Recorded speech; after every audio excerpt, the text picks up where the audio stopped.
City Vice Mayor, Jose Antonio Miguel Juan Perez.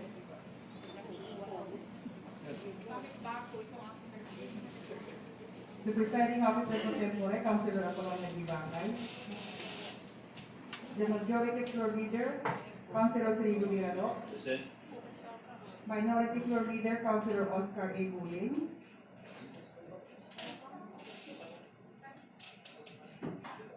Councilor Caroline D. Sison. Councilor Michelle Esigondera. Councilor Rosilito Ocontilera. Councilor Berna S. Dirabago. Councilor Probe Inanoy. Councilor Daniel M. De Leon. Councilor Alfred Felix E. Di Castro. Ex-officio members, Liga ng mga Barangay President Raul B. Bacay. Ang panlunsod na Federasyon ng Sangguniang Kabataan President, Isla Verde Bernabe. 9 members of this August body responded to the motion. 9 members responded. Oro, we can now therefore proceed to the official business. Next. Approval of agenda. Councilor Castro, the interview approved by all. Today shall be approved. Next. Privilege question hour. The first item is the status update of the City of Alaminos regarding COVID-19. And also an item under the privilege question hour is the representative, our general manager from Water District regarding the concerns issues on water supply and water quality.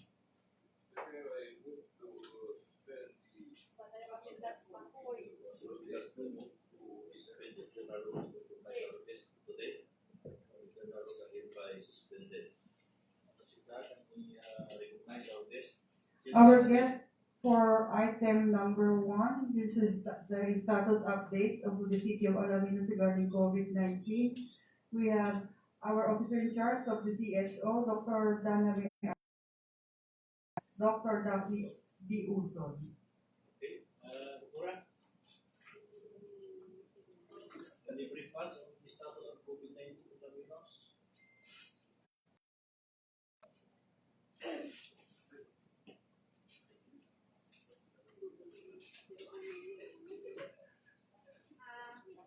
Good afternoon, everyone. For the status of COVID-19 in Alaminos, we have total ongoing persons under monitoring 212. The increase influx of individuals and Balik Provincia causes the increase in the persons under monitoring. So we have one probable case confined. She is 86-year-old female from Poblacion, presently confined. The swab is the test result is until Friday, but the patient is in good condition. Another probable case in Bulanoy. This is the person is not in Bulanoy at present. He is in Manila, but we put them in probable because he tested positive in rapid test and swab test is just done yesterday. We have 4 of this probable case. This morning we have swab testing in Limansangan, 11 contacts, close contacts. The patient is in isolation because he tested positive in PCR.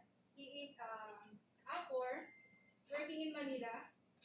He is from Manila, but his family is in Limansangan. He visited the family 15 and swab test was done May 18, result May 25. So we coordinated with the provincial health office and we told actually they just finished the collection before I went here. And we also have mobile clinic in barangays. We have finished as of yesterday 19 barangays and we have consulted 2,088 patients at this moment. So Uh,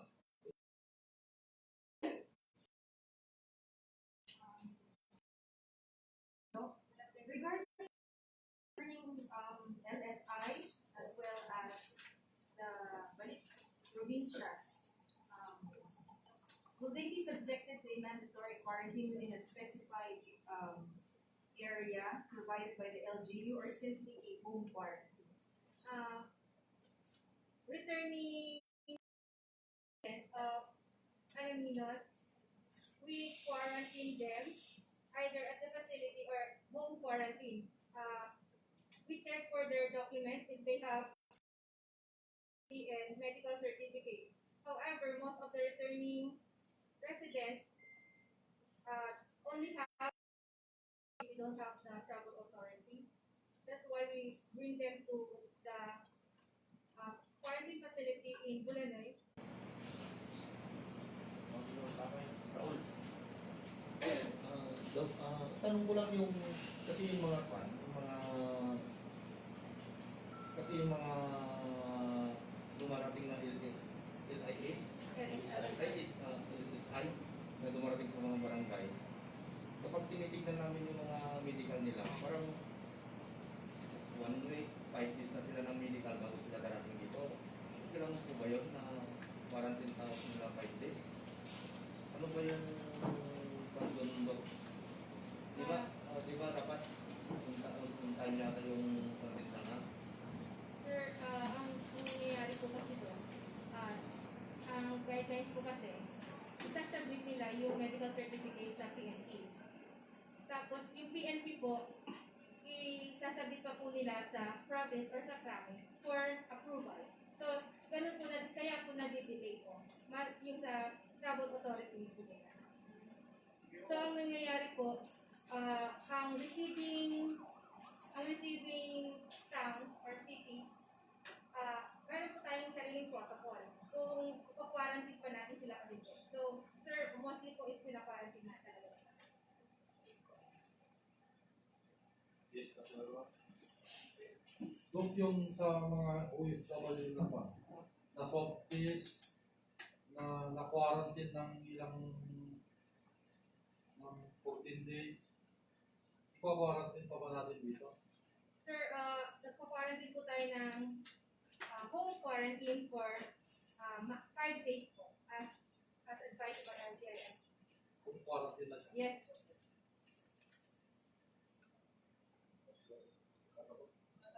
tayo na. Kaya po siya. Doktora,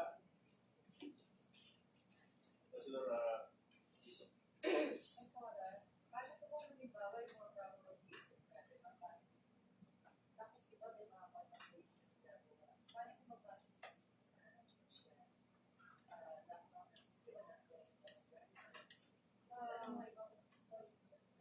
Ma'am, ang guidelines po natin is hindi na po tayo kasi pwedeng mag-lockdown. So, IATF pa po tataas pa po magagali ang salitang lockdown po naman.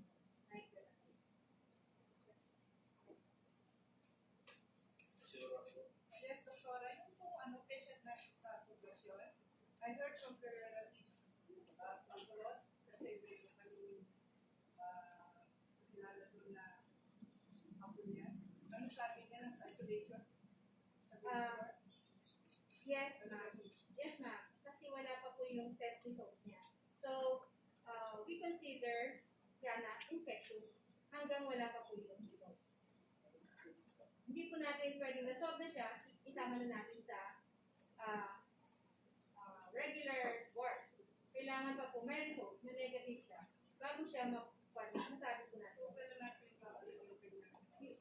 Na-test pa nila sa resource namin yung pamangkin and until Friday daw.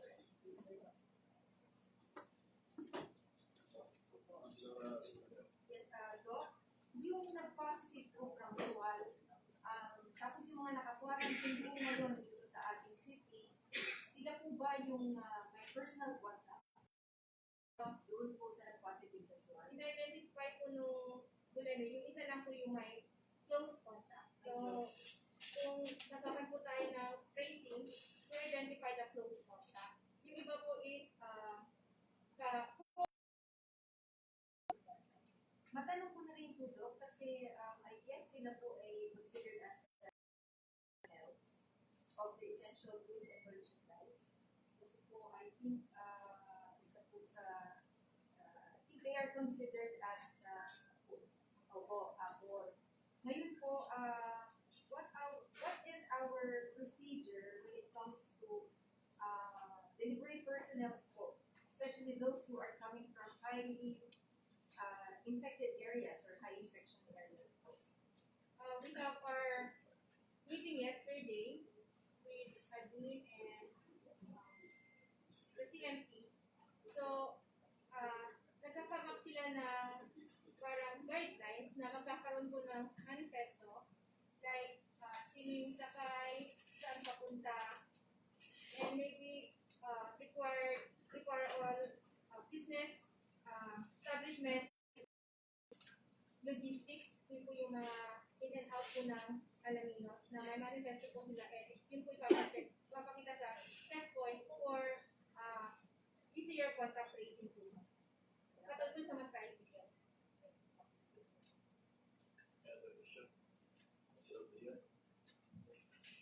Kasunod, Doc. Doc, yung mga OFW po natin na mga dumadating, nagre-report pa po ba sila sa HO o diretso na po sila umuwi sa kanila? Ma'am, meron po yung mga itinatawag po sa checkpoint, pero yung iba po na kompleto yung papeles, pinapauwi po. And dapat po magre-report sila sa barangay or BHERT and mag-monitor sila sa site. So yung mga hindi kumpleto ang mga requirements, saan po sila dadalhin doon po sa atin na Quarantine po. quarantine Yes sa po. Bulacan? Mostly naman po sa OFW, mas kompleto po sila kasi sa mga lokalista. Nakuha po kasi sila. So dapat doon po sa mga medyo, lalo na po yung galing sa atin dito na mga nagbabiyahe. Kasi siyempre uwian po ang mga yan. May mga kamag-anak sila doon, isinasakay nila sa truck nila. Yes, ma'am. Kaya nga po, kailangan po naman natin na monitor yung pinanggalingan nung sinakay nila.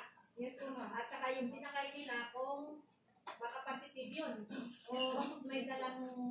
Kasi marami pong ganun, Oo. nag-pick up sa daan po. So, napag-usapan din po yun. So, maganda po yung may manifesto. Makikita mo kung ilan po yung lumabas at kung ilan yung babalik. Yes po, Dok. Hindi pa yun nila papunta.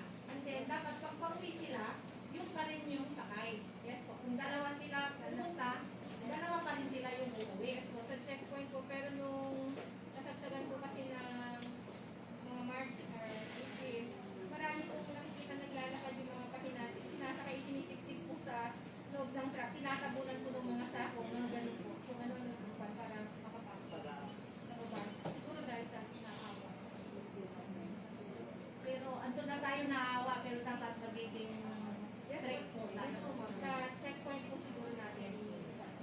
Thank you po. Another question. Nora, we are now under GCQ. We came from GCQ. Now that we are under GCQ, number of people is infected. I think it's fair plan. Pwede ba tayong bumalik sa GCQ? Would you recommend? certain guidelines po kasi sila.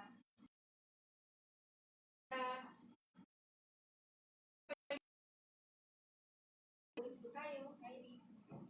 Doon po sila nag-identify. So, sa atin po is, nasa GCQ po tayo. Ibig pong sabihin, nasa more or less nasa low risk na po tayo. Pero ang palit po is, yung sa swabbing pala yung May 8, sa swabbing po natin na ginawa ng PHO. Wala, nagtanong po ako sa PHO, wala pa po ako kasi dumarating ng mga results. Pero ang sabi po nila, probably negative po yung mga results ng 40 na sinab na tagalan nila. Kasi po, pag positive yun, so tinatawag ko pa. So nagkakaroon lang po ng delay dahil po sa enrollment. Yung mga sinabi mo yun, sinasabi nila sa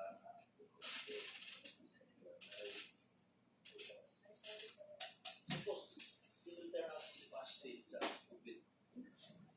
Ang swab. Hindi ba daw pwedeng mag-recommend o mag-declare na mag-isip po kami kasi madami. Identify mo sila tayo. Sila po ang identify na Hindi tayo mag-recommend. pwede po tayo, kung ano po yung recommendation nila, pwede po tayong parang yung nangyari sa kanila, wala na po tayo yung BCQ, ginawa po yung mga officers natin, nag-apito, na kung pwede, pwede po tayo siguro mag-appeal kung talagang kailangan natin yung po. Pero yung pan po is, sa kanila na po kasi lahat ng para yung pag-identify ko sa atin kung high risk pa tayo. Kasi po ito, dapat tayo ang mag-appeal. Hindi natin sila hintayin na, uy, Alaminos, mag-isip ka ulit. Hindi, di ba, Alaminos, hindi ba iisip ka na kami ulit? Parang gano'n. Magagalit sa atin. Medyo magalit sa atin yung hindi siya mag-isip. Siguro, sir, pwede naman pag nag-turn out na positive po yung mga yun po. Pero sa ngayon po, identified po tayo na low risk kasi lahat po natin natin is negative. Another question? Yes. No, tatanungin ko lang po yung results po pala ng mass testing.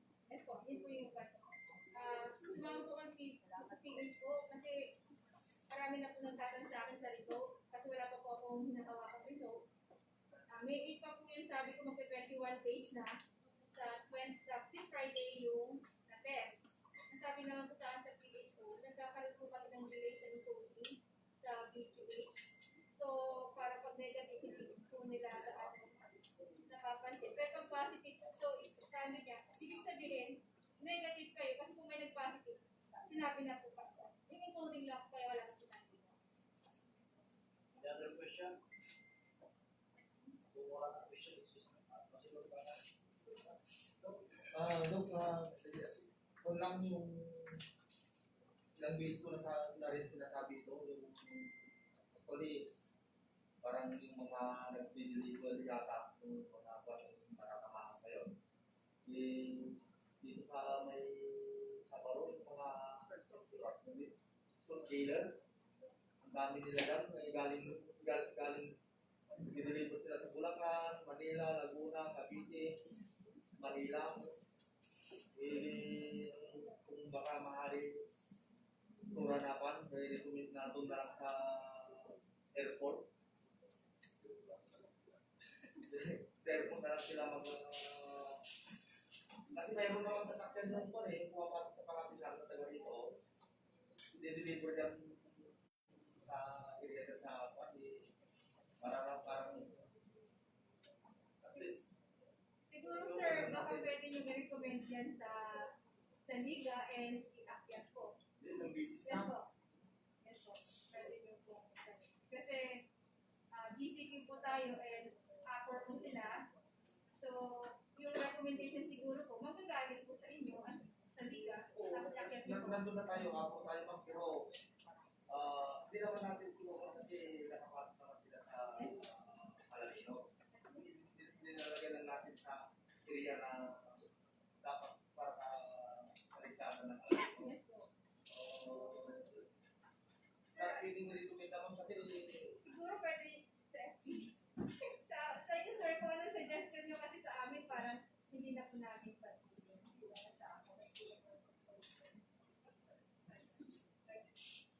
Pwede lang sa Buti sana kung natin yung mga driver mga kaya ng sila. Hindi.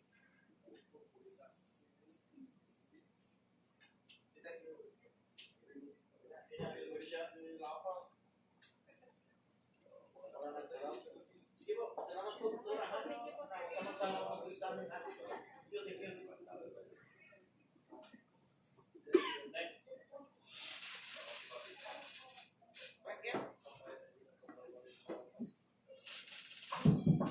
Our guest for next item, which is the concerns regarding water quality and water supply, is the General Manager of Alabina City Water District, Attorney Napoleon Bandera Jr.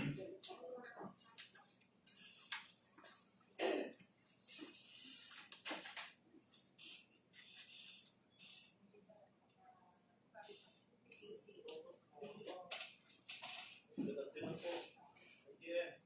Good afternoon, Honorable Presiding Officer and the members of the Honorable Sangguniang Congress. On behalf of the management and staff of ACWB, thank you for the invitation to address the concerns that will be raised during this afternoon. You have appreciate to begin your address, Mr. James. Thank you, Honorable Presiding Officer. I would assume that we are invited here today for the session due to the salinity concerns that happened sometime in May 12, between May 12 to May 15 of the current year. Before we even try to digress, I would just like to inform the body that there are several aspects that the water district is supplying. These are different uses that the water district is supplying in the entire jurisdiction of Alabino City, 5 barangays of Panay and its backwater, 5 barangays of Mabini, and the backwater supply in Panay. The uses of water that we are contending with are the following: domestic purposes, municipal purposes. While there is power generation, we do not have it here in the city. Use of water for fisheries, livestock raising, industrial purposes, and recreation. So these are 8, except for the power generation. The biggest concern for the ACWB is the domestic, municipal, fisheries, livestock, industrial purposes, and lastly, recreational purposes. So, currently, the number of concessionaires of ACWB numbers 17,300. These are broken down into residential connections and commercial connections. The residential connections among it started when upon the start of the ECQ, the Enhanced Community Quality, we saw a sudden surge in the use of the water being supplied by ACWB. So much so that our monthly production, which averages from 580 to 590,000 cubic meters a month, raised to around 640,000 cubic during the months of March and April. And why is this so? This is because primarily all of our residents are in their respective houses and prohibited from traveling. We saw while there was a substantial decline in the use of commercial establishments, because most of them were closed, educational establishments were not used, industrial, except for our ice making industries, there was a big decline in the use of restaurants, in the use of stores, commercial establishments, banks. There was a huge decline. So much so, the biggest supplying pump house of ACWB The biggest and the first is our Sabangan Pump Station, of course located in Barangay Sabangan. This supplies the barangays of Kelmang, Victoria, Pandan, Sabangan, Buel, Lupac, Magsaysay, Pangapisan, Baliagaan, Kayukay, and Barangay Mon. On days prior to May 12, we already saw that there was a substantial depletion of fresh water supply to our spring source. The Sabangan water station, the Sabangan pump station, is the only pump station in our territorial jurisdiction that is supplied by spring. Yung spring po na ito ay nagagaling po from the mountainous area of Suan. So what can be gathered here because of the heat? I think everybody experienced it. There was a huge demand for water because the months of March, April, and May. Ito po yung high demand months namin sa ating district. In the same manner, these are the high demand months for electricity. So, ang laki po ng production namin dito po sa pump house na ito.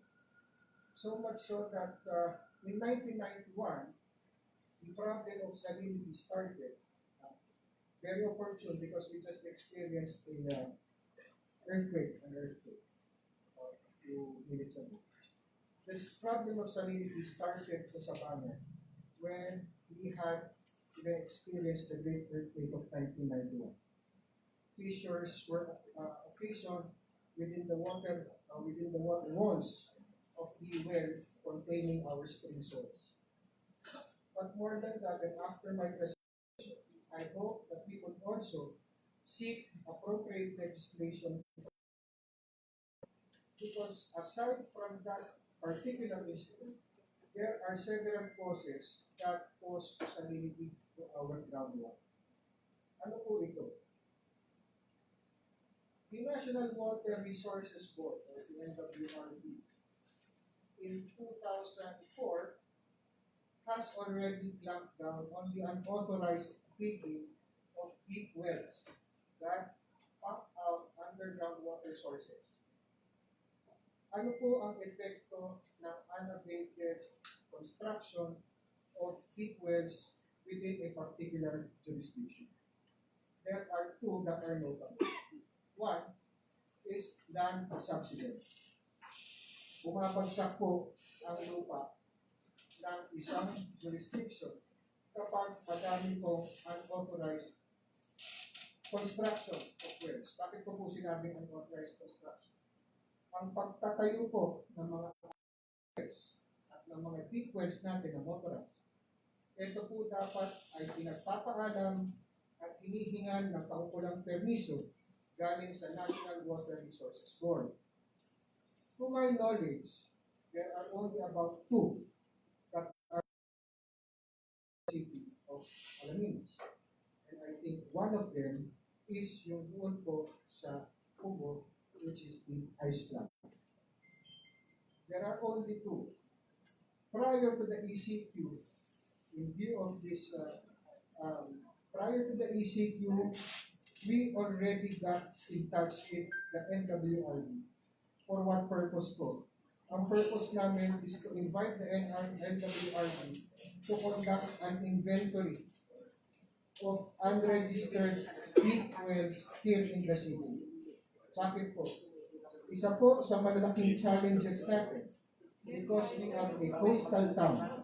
If there is an over-pumping of water, especially dun sa may coastal area, that was a nahihilot niya ang salt water po. Thus resulting in the intrusion to our groundwater source. Yan po ang problemang hinaharap natin ngayon. Second, effect ng madami po unabated construction of deep water, deep wells. Ang effect po niyan is, and I think it was one of the legislations tackled and previously sponsored by our Honorable Presiding Officer. Matagal po ang pagbaba ng tubig baha.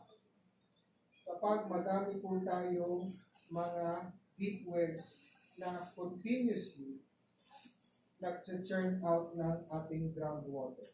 Pwede naman po mag-establish ng deep well, but it must be regulated by the National Water Resources Board. More than that, kapag gumawa po kayo ng deep well, and it is under law, na hindi niyo po re-register, there are penalty provisions na pwedeng ipataw sa inyo. In 2015, there were about 1,008 deep wells that were closed by the NWRB. And the biggest that was closed was one owned by a soda manufacturing company. And the penalties that were assessed against it were 11.8 million pesos. So, eto po, sana po, bibisita na po dito ang NWRB sa atin. We were in contact with them, although the presiding officer, sometime in February. Because that was the time that we were processing also our application for our second San Vicente pump house. We are currently constructing our second San Vicente pump house kasi meron na pong first San Vicente pump house sa may Darayasan. We started the procurement process sometime in September, although we encountered a little opposition from our residents in San Vicente. So much so, nasimulan lang po natin yan ng mga bandang early part of February. Unfortunately, ECQ came in. We were only able to start with the reconstruction or nag-lift lang po namin yung order of suspension namin for the construction works. Ito lang pong mga last Tuesday, rather. Nagkaroon po kami ng directive order for resumption of work. We perceive that this particular pump house will be completed by October of this year. And ano po ang effect nito? Ang effect nito is that we can augment already the requirements of our Sabangan pump station if and when such eventuality will again happen. And what is that? Yung salinity problem po nila. But more than that, and again, I will also be asking from this honorable body, there were 2 days last week and the week prior na nawalan po tayo ng kuryente for about 12 hours, 12 or 10 hours. It was very noticeable that malakas po ang tubig despite with our pump stations being run by generator sets. Why is this? Madami po kasi dito sa ating bayan ng Alaminos na gumagamit po ng booster equipment. Ang paggamit po ng booster equipment is specifically prohibited under the Philippine Clean Water Act of 2004, Section 27, Paragraph 4. Pinagpabawal po ang mga booster stations po na iyan. Ang penalty po niyan ranges from 110,000 pesos a day to 200 pesos per day of violation. Mapapansin po ninyo nung time na yun, mas malakas po ang tubig kasi po hindi po nagagamit ng ating mga kababayan ang ating booster station. Ang kanilang sarili-sarili mga booster equipment. So much so that it affects the water quality and water supply to those na wala po ng mga booster. So, probably I will take this opportunity to request this August budget to possibly localize those particular provisions of the Clean Water Act insofar as it penalizes the unauthorized, the illegal. Wala po kasing authorized use of boosters. The illegal use of boosters in this city through an enabling program. Nung panahon po lang from May to 12 to May 15, that was about 4 days. Under my directive, hindi po namin pinahandar ang Sabangan Pump Station because it was already churning out salt water rather than fresh water. yung water po na napupunta sa Magsaysay, Luca, Sabangan, Buwed, Pangapisan, Tayukan, Baliadaan. This water comes from 3 of our pump houses in San Vicente, Kapatuan 1, and Kapatuan 2. Ginagawa po namin, dinadala po namin yung tubig doon sa aming booster station sa may Buwed po out to these barangays through yung booster system po namin doon sa Buwed. What we have here is a 1,000 cubic facility, kaya po pinupuno po namin yun and then we boost it to our different barangays. Ang ating pong Sabangan, on an average, churns out around 64,000 cubic meters a month. So, i-divide nyo po yung 64,000 divided by 30 days, you have your number. For 4 days, hindi po siya nag-ooperate. That is the reason why po tayo ng shortage from May 12 to May 15. That is all. Yeah, it introduced the other members of the council. I would like to give priority to ask the first question. Including personal question. I am waiving my right to ask. May I ask the handsome gentleman? What are your priority projects for this year? Sir GM? Including personal, ha? Personal! Hindi ka lang personal. Sa check-out ka gawin. Sama si Atty. I'd like to inform the body that since my assumption into office, we have already established 3 new booster stations in the city. One is in our second office in Pogo. The second is the Pogo Samtak, located near the residence of Councilor Dalia De Leon. And the third is the Magsaysay Pump House, ay Magsaysay Booster Station, just in the boundary of Magsaysay and Barangay Tayukan. Our current and most pressing project for this year is the construction and utilization of our San Vicente 2, which is intended to augment the requirements of the poblacion, Barangay Magsaysay, San Vicente, Palamis area, and Wood.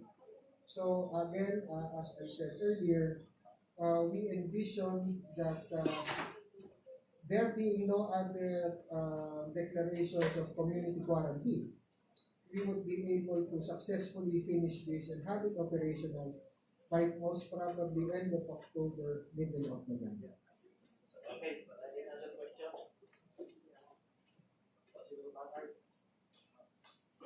Yung concern ko lang din yung ban, sana yung mga nire-repair natin, pinag-uukay sila, yung babasagin nilang sinito, sana may balik din din kasi karamihan ay hindi na ibabalik yung mga hindi ko lang alam din kung nakakarating sa inyo yung Noted, Councilor. It is a protocol also on our part that iniiwan po muna namin siyang bukas because we try to observe it. And pinapababa po muna namin yung lupa before we enclose it again with cement. But thank you for the comment.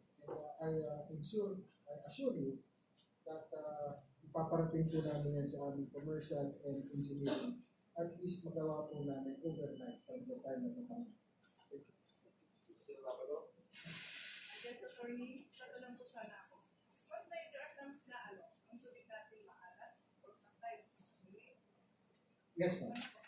Yung isa, mga alam nga po, sabi ko nga po sa inyo, during this summer season when the need for water, ito po yung sinasabi ko nga po sa inyo, high demand months.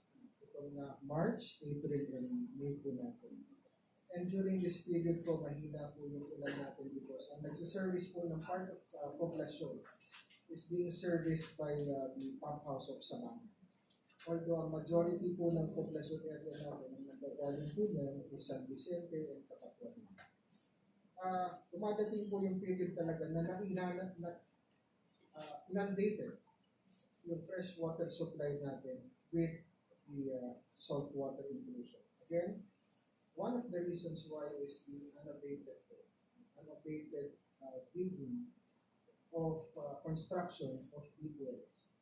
Kaya po siya dapat din ma-monitor because the NWRB has a system and program to monitor kung gano'n na po. Kasi pag nag-dig po kayo ng well, you are only given and authorized so much kung ano po yung pwede yung ma-siphon from that well.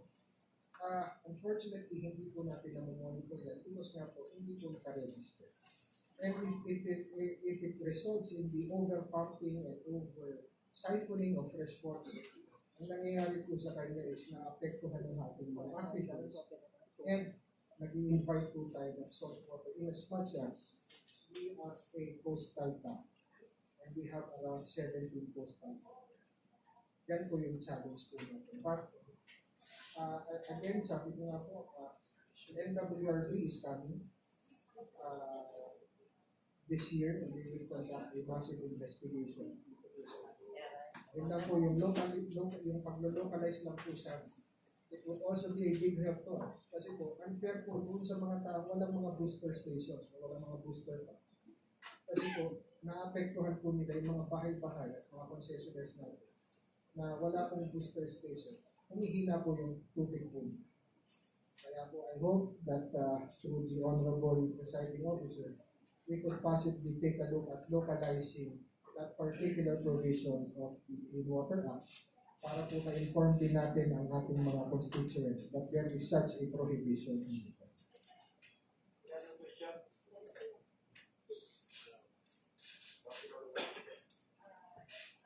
Yes, ma'am. Good afternoon.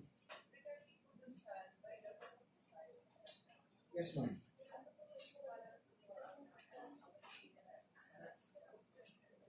Thank you for that question, ma'am.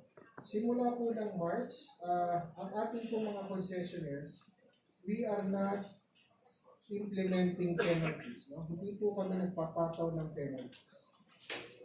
Ang kahit po na-lift na yung ECQ as of May 15, we have, through our Board of Directors, authorized the continuous staggered payment of the bills from February, March, April, May, June, July, hanggang end po of July 31.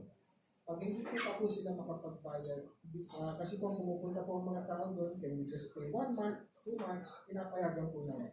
Hanggang July 31. So wala pong penalty at wala po kami i-implement na disconnection until July 31 of this year. And we have also started posting yung mga tarpaulins po in each of the barangays that we service, including the 5 barangays in Mabini Municipality. Kasi yung isip ko lang po yung sa pag nag-connect sila ng nag-apply sila ng tubig sa Nawaka. Iba yung tubo natin nandito sa kabilang side. Alpada side. Depende po kung nasa po yung linya po. Yung drilling po ba talagang pinapadyon ko dito sa hindi po yung drilling, sir, yung materials po. Materials po. Materials na po. Kami po ang nag-drill po. Kami po ang magtatawid po. Yung mga yung po ata parang nanimigil sila ng yung pag-drill nyo sa kilo ng hindi po, sir. Kung meron po man kayo na-encounter o meron po kayong taong na-encounter, kasi ningin po kayo ng tao namin, bigay niyo po, ipagbigay alam niyo po siya. Kasi hindi po namin. Thank you.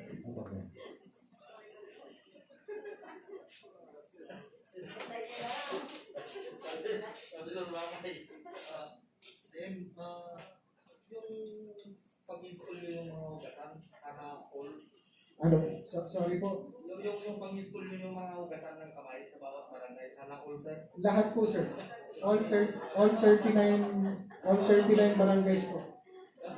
Lahat po ng 39 barangays plus 5 barangays of Mabini, bibigyan po namin. We have realigned around 200,000 for that particular endeavor as our assistance and support in sa fight against COVID. Thank you. Another question? Councilor Cory. Yes, sir. Services din sa bata. Nung nagulan nung pinatid, nakakain sila doon ng tubig nila sa party nila. Ako dito. Hindi lumalakas yung presyo. Hindi naabot ng tubig yung sa kanila. Kung walang oras ng oras bibigyan. Kukunin ko po yung address sa inyo, Councilor, para ako po mismo makapagpalap sa mga tao. Yung papunta doon sa mga Ola family, mga ano, nagmula nung nagpakapit sila sa oras ng tanghali o araw o alas-7 ng umaga hanggang alas-8 ng gabi, hindi maabot ang tubig sa kanila. Kunin ko na lang po, Councilor, sa inyo, ako po kumalis, para at least po, baka it's a matter of transferring the tapping point para po mapalakas ang tubig. Yes.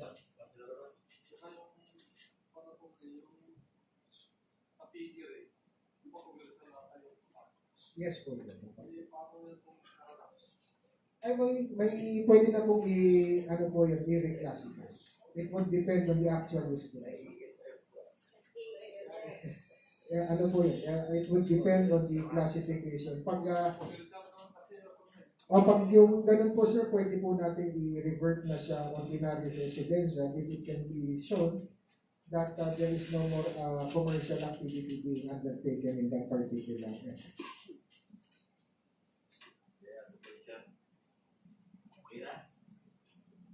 So, salamat po. Thank you po sa panahon. Doon sa bagay na unauthorized digging ng wells. Alam ko may tayong ordinance doon yung sewerage ordinance. Yung sa booster, wala ba? Yes po. Yung magandang sa amin. Yeah po. Maraming salamat po. Salamat po sa pag-umpay. Thank you po.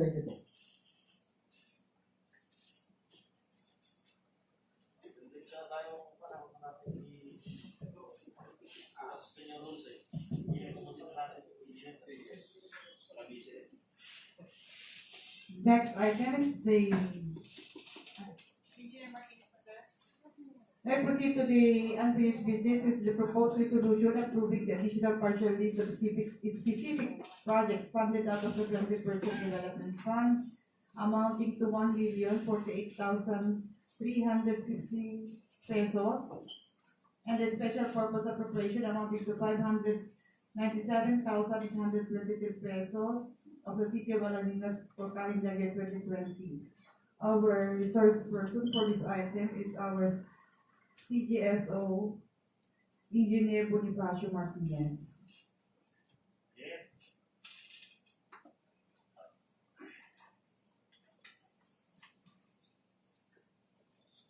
Yung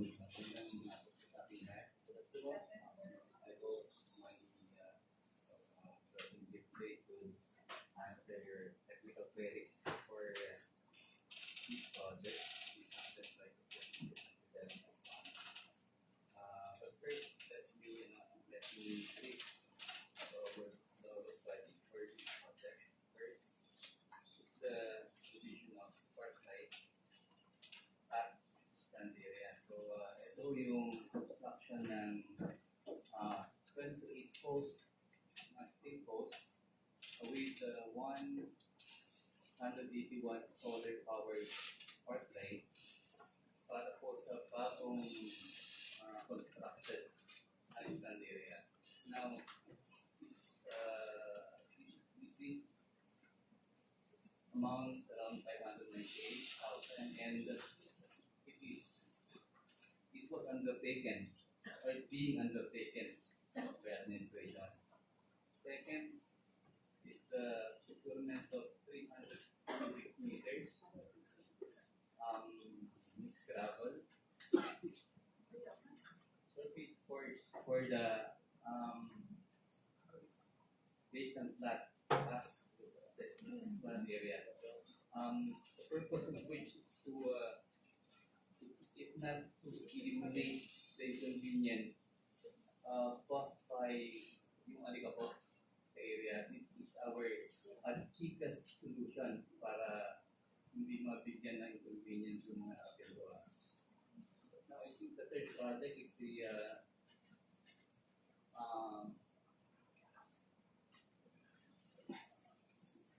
construction trellis shed for our existing koi and bonsai fish. This is to first protect our existing koi fish from receiving a direct sunlight. So nagkaroon tayo ng konting, nag-propose tayo ng konting shed. This is this will be implemented by a straight contract. Very clear. Any question?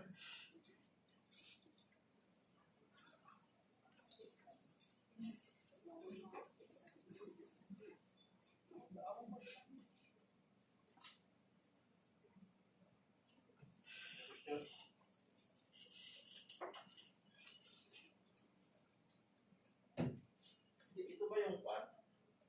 Yung last regularization nasa si Binera, Kapa? Ito yun? Yes, sir. Yung lupa mo.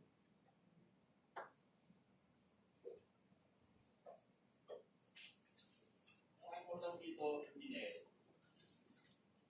Naministra natin. Ayos. Yun ang unang rason. Yes, sir. Pangalawa, pakimot namin ni Mike siya dito.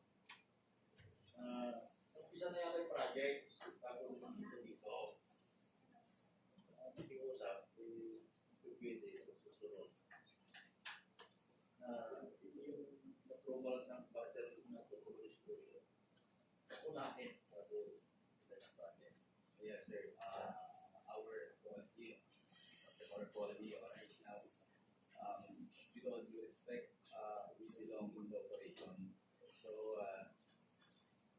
on our part, pag nakita po namin na meron ng purchase order for the notice to proceed, we do understand that okay na po kami mag-proceed.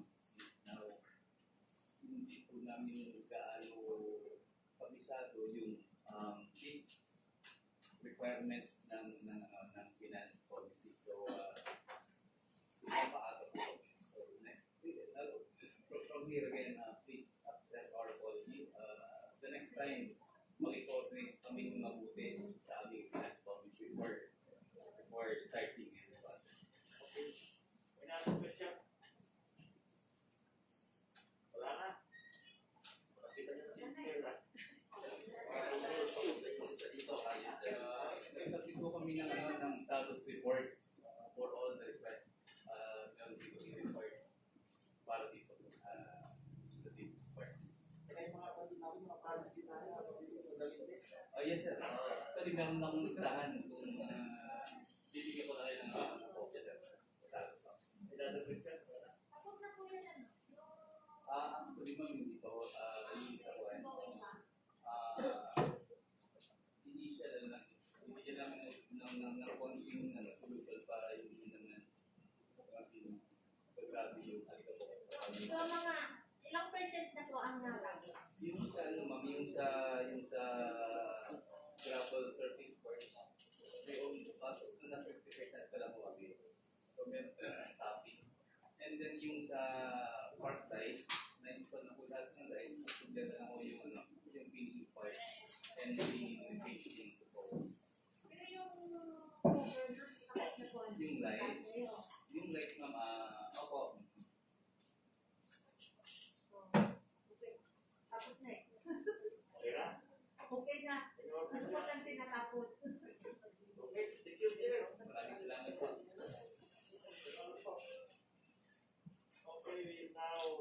suspension of the rules. Ang disiplinado.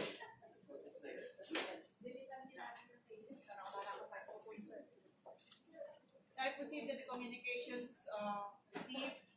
The first item is the review of barangay and schedule and supplemental budgets 2020 of the following barangay. Barangay Mona, Pangatisan, Mona, SP annual budget. San Vicente SP annual budget. Tawid-Tawid SP annual budget. And Tawid-Tawid is case supplemental budget number 1. And this video will be hearing on June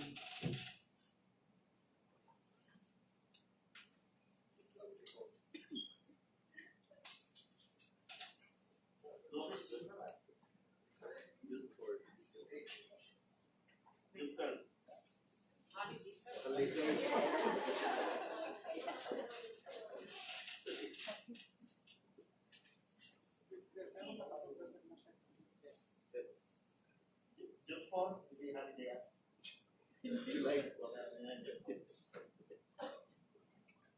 Nine.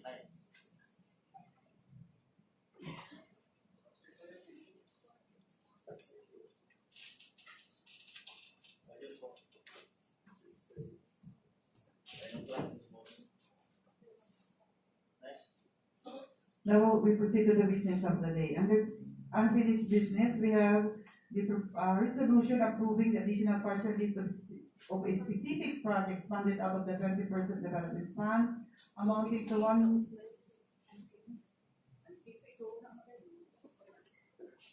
1,048,350 pesos and a special purpose appropriation amounting to 500,820 pesos of the City of Alaminos for calendar year 2020.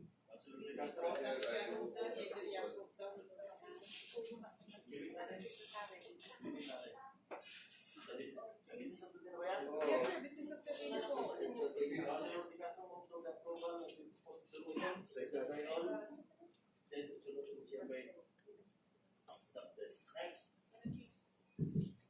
Under new business, we have the second reading of the ordinance prohibiting gambling and other illegal gaming in the City of Alaminos, Pangasinan, and imposing penalties thereto and for other purposes.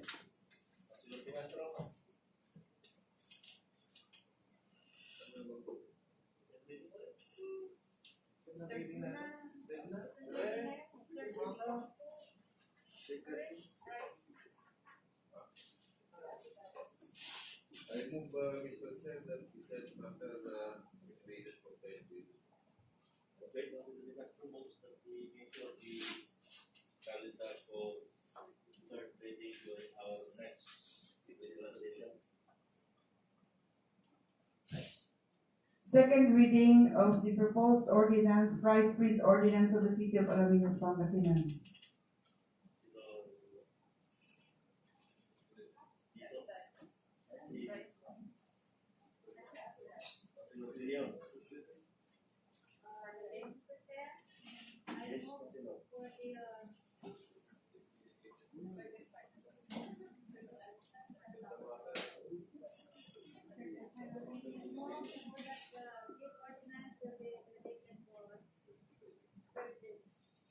Lord Billion moves that the proposed ordinance calendar for third reading during our regular session. By calendar for third reading during our next. Announcement po. Advance happy birthday greetings to Councilor Carolyn J. Season, who will celebrate her birthday on May 30, 2020.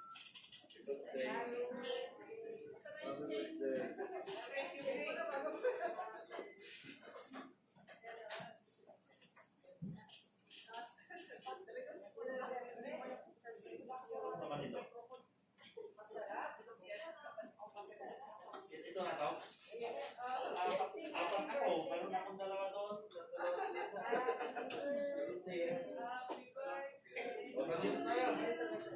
Happy birthday to you. Happy birthday, happy birthday. Happy birthday to you.